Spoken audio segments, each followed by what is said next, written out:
everybody. I want to welcome you guys to a very, very cool edition of the Flight Plan this morning. We've got a lot to go over. There's some really neat things that are happening in the industry today, and it's kind of one of those things where at the end of the day, we have to be prepared for the things that are coming up.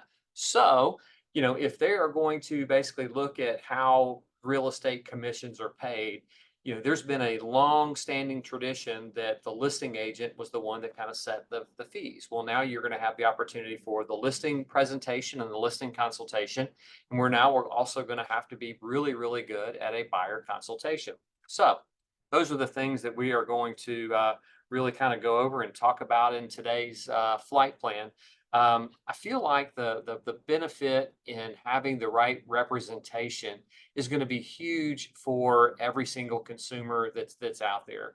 The consumer is the one that is going to become the big winner in this because I believe in a win-win situation. The consumer wins because everything is disclosed. They are agreeing up front to what they're willing to pay. Now we have to be better at trying to share what it is that we are going to do for that compensation.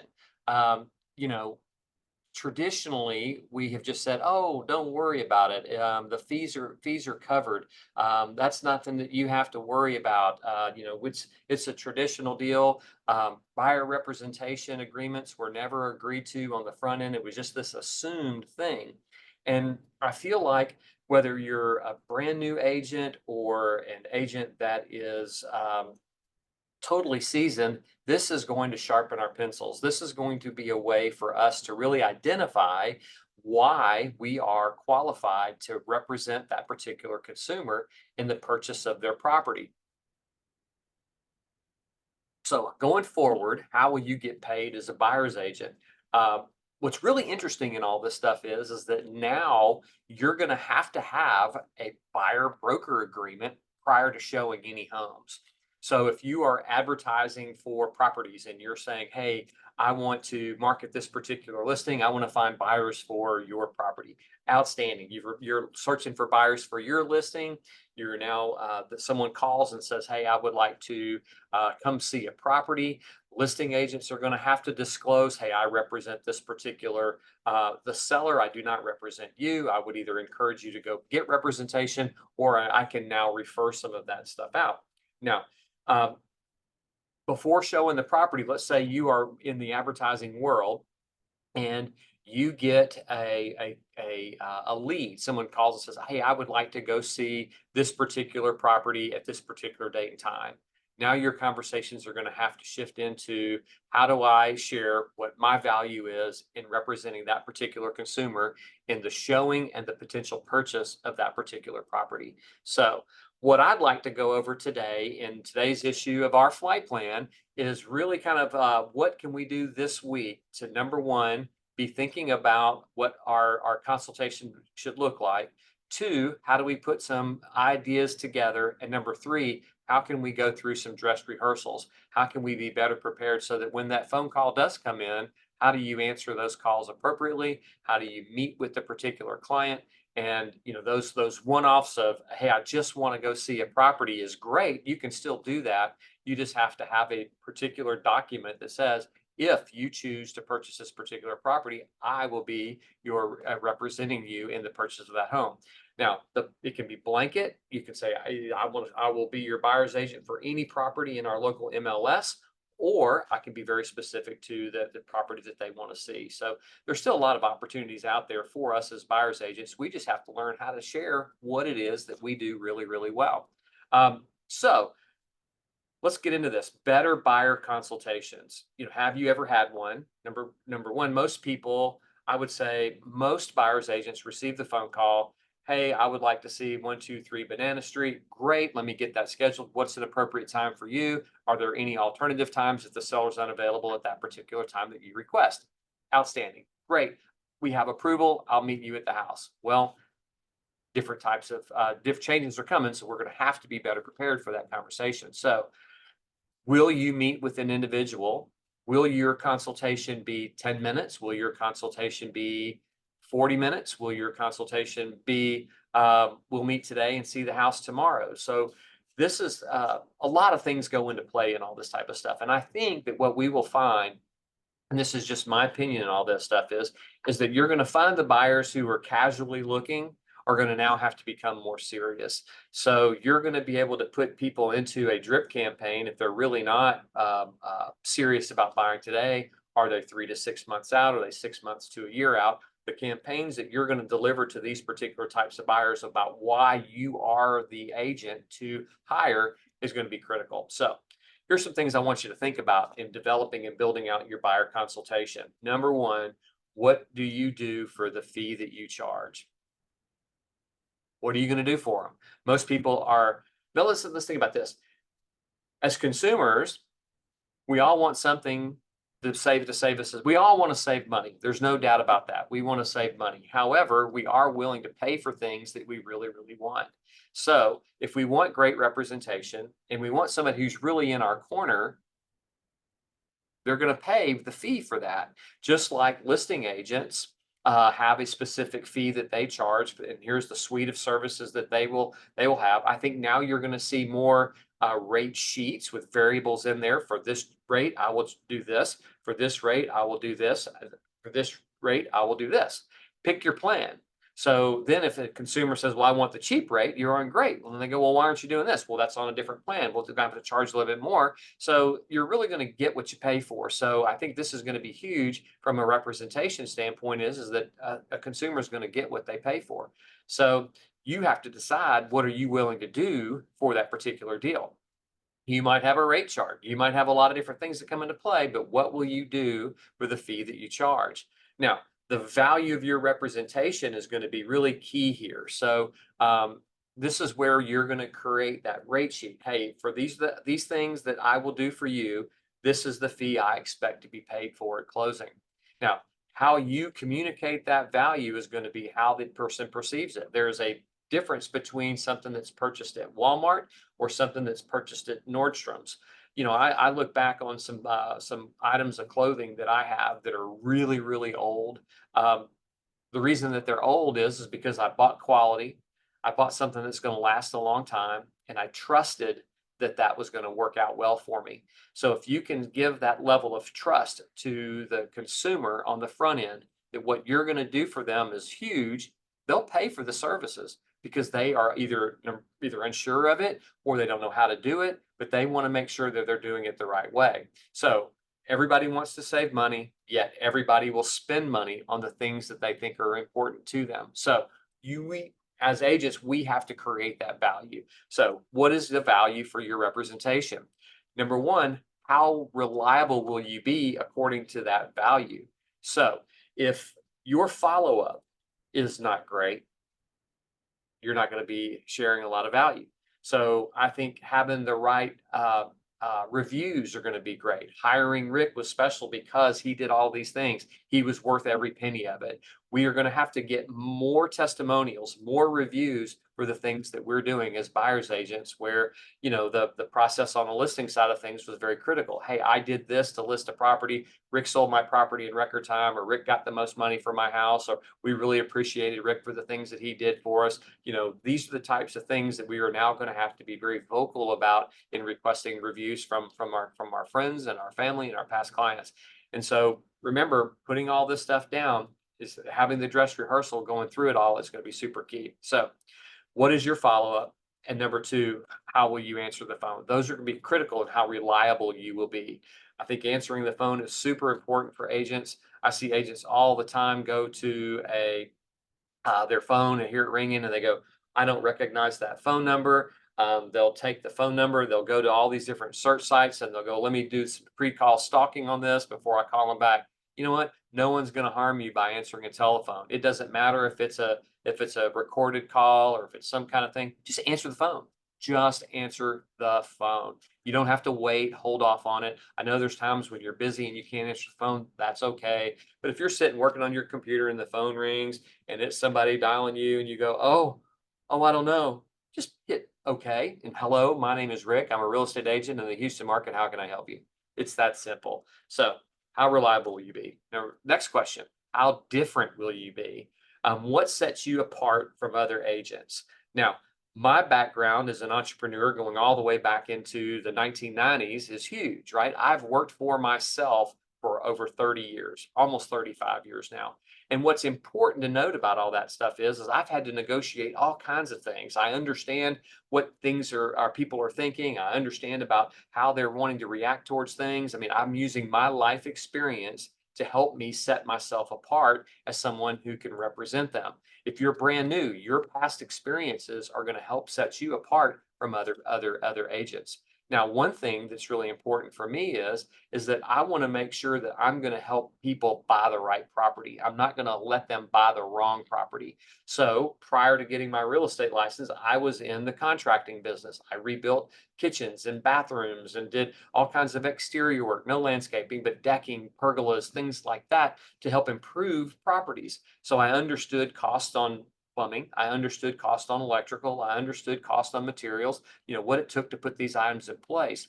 So with that information, I could also walk in to a new home with my buyer and say, this home is built well. It has a lot of great things about it. If there are some things that are deficient, I could actually help them with the potential cost of what it would take to repair all that. So I'm using my past experience to help me negotiate on their behalf. If there's a home that they just love the paint, and they love the kitchen, it looks great, but yet we've got problems somewhere else, I could bring that to their attention and say, hey, look, we've got roofing concerns, we've got, some foundation problems, we've got older windows that are not energy efficient. These are things that I bring to the table and what sets me apart as hiring Rick as a buyer's agent versus hiring somebody else. So that's what sets me apart from a lot of other agents. And this is what I share in my buyer consultation. So how will you follow up through the process? This is really, really key in what you do. So, what services do you provide? How many homes will you show? How do you keep buyers from buying the wrong house? Well, I just shared how I do that. How far will you travel? This is a really cool thing because most people are going to give you an idea. They're going to say, well, and Houston's a big, big market. And we get people saying, hey, I'm interested in the Woodlands, or I'm interested in Humboldt Kingwood, or I'm interested down on the south side, or I'm interested kind of in the Katy Sugarland area.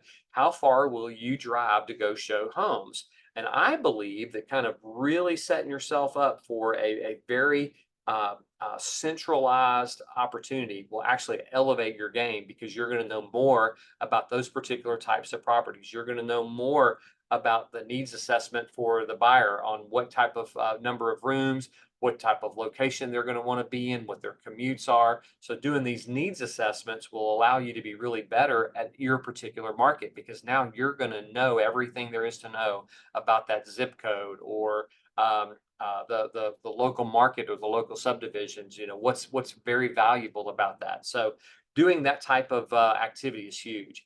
Um, Making sure that you're researching 100% about that community before you're actually going to show that property.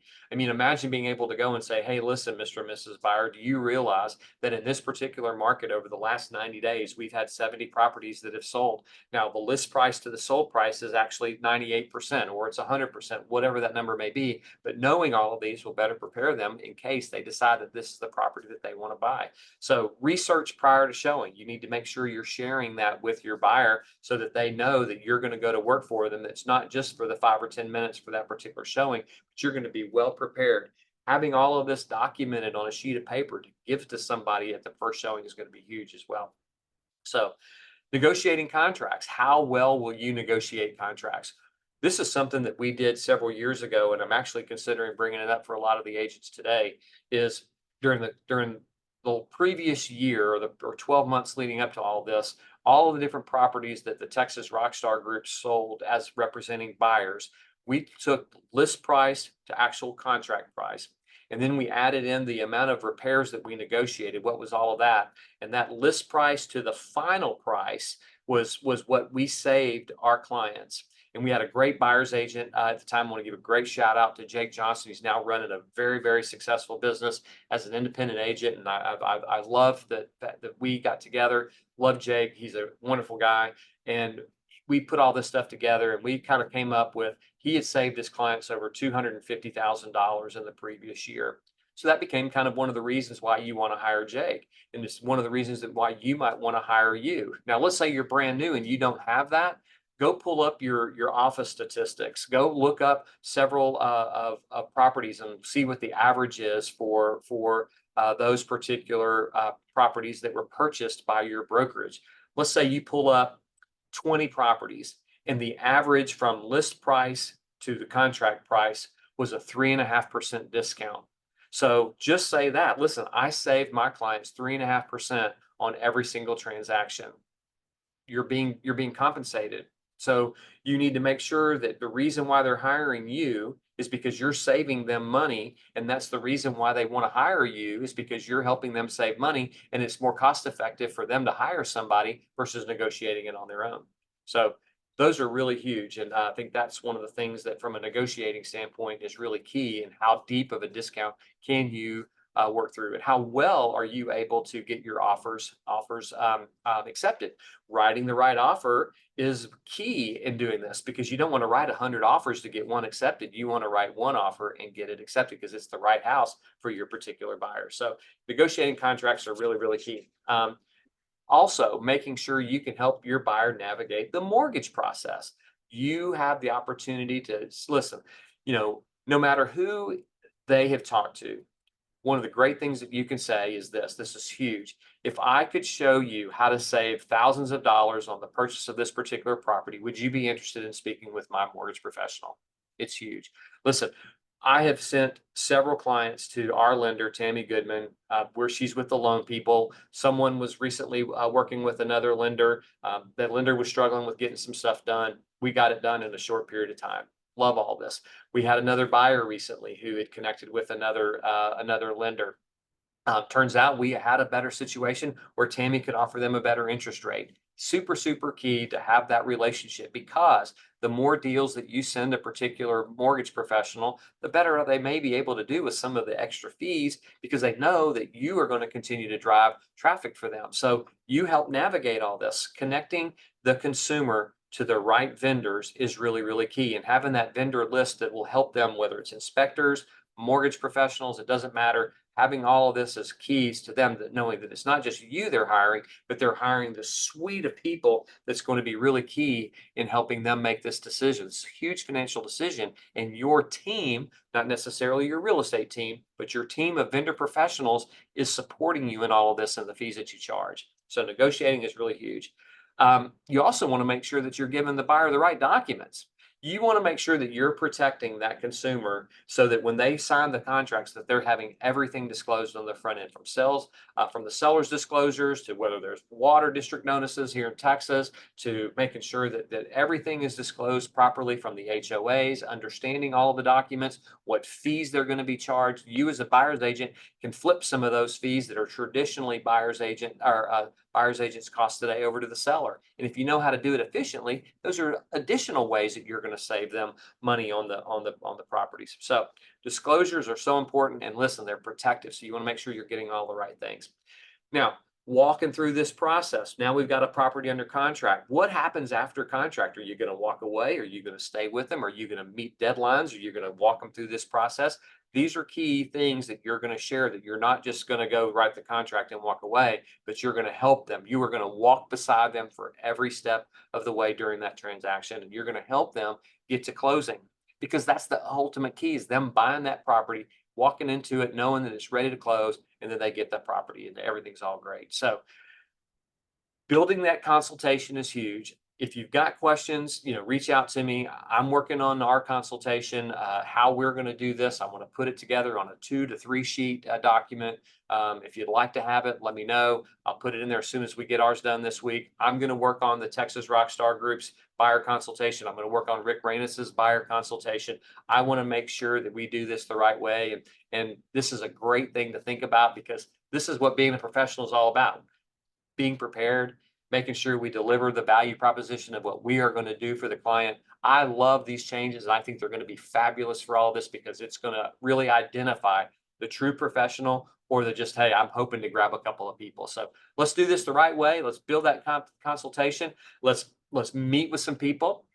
Let's call some friends and say, hey, listen, there's some changes coming about in the marketplace. I want to be prepared for this, and I'd love to run some ideas past you and see what they think. Go talk to your family and friends. Go talk to your past clients and see if they can actually go back to write those testimonials for you. So now you can be on the front end of having reviews on Google, reviews on Facebook. Let's build those things out so that when people say, I'm ready to hire somebody, say, look, don't listen to me. Listen to some of my past clients, and they'll share that with you. So have a great flight this week. We're really excited for all the great things that are coming down the pipeline. I think this is going to be huge for our industry, and I'm really excited about helping you guide you through this process. Listen, have a great flight. Take care.